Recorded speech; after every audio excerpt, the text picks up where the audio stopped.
അപ്പോൾ ഞാൻ ട്രാക്ക് ട്രെയിനിങ്ങിൻ്റെ ഒരു വീഡിയോ നേരത്തെ ഇട്ടായിരുന്നല്ലോ. അപ്പോൾ ആ വീഡിയോൻ്റെ കൂടെ എനിക്ക് കുറച്ച് കാര്യങ്ങളും കൂടെ ആഡ് ചെയ്യണമെന്ന് തോന്നി. കാരണം ഞാൻ റോഡിൽ റണ്ണിങ് തുടങ്ങി, റോഡിൽ നിന്ന് ട്രാക്കിലോട്ട് ചേഞ്ച് ആയ ഒരാളാണ്. അപ്പം റോഡിൽ റൺ ചെയ്തുകൊണ്ടിരുന്ന സമയത്ത് എനിക്ക് സോൺ 2 ഒരിക്കലും ട്രെയിൻ ചെയ്യാൻ പറ്റിയിട്ടില്ല. സോൺ 2നെ പറ്റി ഞാൻ വേറെ വീഡിയോ ഡീറ്റെയിൽ ആയിട്ട് ഇടാം.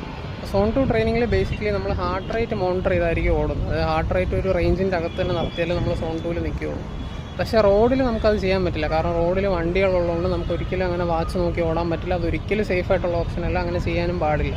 പക്ഷേ ട്രാക്കിലാകുമ്പോൾ നമുക്ക് അങ്ങനെ പേടിക്കേണ്ട കാര്യമില്ല. നമുക്ക് വാച്ച് നോക്കി നമ്മുടെ സാവകാശത്തിന് ഓടി സോൺ 2 മെയിൻറ്റെയിൻ ചെയ്ത് ഓടാൻ പറ്റും. അപ്പോൾ സോൺ 2 ഇമ്പ്രൂവ് ചെയ്യാൻ എനിക്ക് ട്രാക്ക് ട്രെയിനിങ് ശരിക്കും പറഞ്ഞാൽ ഒത്തിരി ഹെൽപ്പ് ചെയ്തിട്ടുണ്ട്. പിന്നെ അതേപോലെ സ്പീഡ് വർക്ക് എന്ന് പറഞ്ഞാൽ നമ്മളിപ്പോൾ 5K ഓടി കംപ്ലീറ്റ് ചെയ്യാൻ എടുക്കുന്ന ടൈം നമ്മളെ സ്പീഡ് നമുക്ക് മെഷർ ചെയ്യാനായിട്ട് യൂസ് ചെയ്യാം. അപ്പോൾ അതിനാണ് നമ്മൾ സ്പീഡ് പറയുന്നത്. അപ്പോൾ ഹൈ ഇൻറ്റൻസിറ്റി ആയിരിക്കും. ഈ നേരത്തെ പറഞ്ഞ പോലെ സോൺ 2ന് പകരം സോൺ 5ലായിരിക്കും നമ്മൾ കൂടുതൽ ഓടുന്നത്.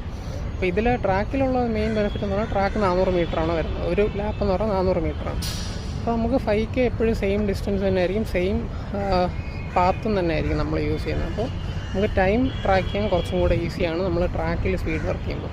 അപ്പോൾ ഇതാണ് എനിക്ക് ട്രാക്കിലോട്ട് മാറിയതിന് ശേഷം മെയിനായിട്ട് തോന്നിയ 2 ബെനിഫിറ്റ്: സ്പീഡ് ട്രാക്കിങ്ങും സ്പീഡ് ഇമ്പ്രൂവ് ചെയ്യാൻ പറ്റുന്ന ഒരു സംഭവവും, പിന്നെ അതുപോലെ സേഫ്റ്റി.